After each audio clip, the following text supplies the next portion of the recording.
পবিত্র রমজানের মাঝেই যুদ্ধের দামামা বেজে ওঠে ইরান জুড়ে। ইসরায়েল ও আমেরিকার অতর্কিত হামলায় নিহত হন দেশটির সর্বোচ্চ নেতা আয়াতুল্লাহ আলী খামেনি সহ শীর্ষ সামরিক কর্মকর্তা। মধ্যপ্রাচ্য জুড়ে শুরু হয় অশান্ত পরিস্থিতি। এরপর একে একে দেশটির আরও কয়েকজন গুরুত্বপূর্ণ শীর্ষ ব্যক্তিও নিহত হন ইসরায়েল ও আমেরিকার যৌথ হামলায়।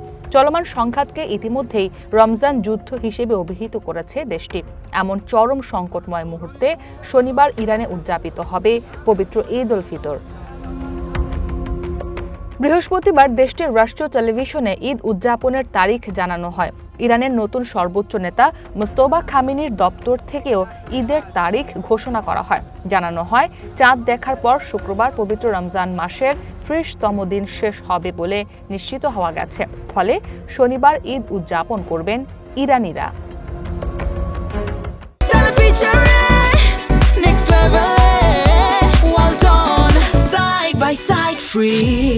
তবে বর্তমান যুদ্ধ পরিস্থিতিতে ঈদের আনন্দ ইরানিদের মনে কতটুকু স্পর্শ করতে পারবে তা বলা বেশ কঠিন। কারণ গত ২৮ ফেব্রুয়ারি ইরানে হামলা শুরুর পর থেকে হতাহতের সংখ্যা কয়েক হাজার ছাড়িয়েছে।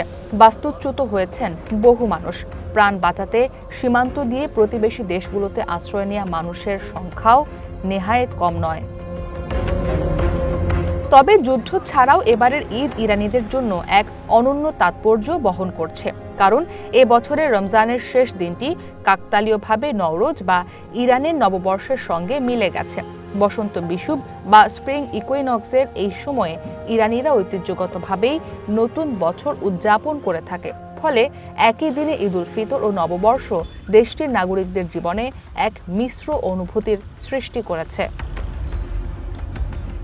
ইসরাত মুক্তি, ওয়ান ইন্টারন্যাশনাল ডেস্ক।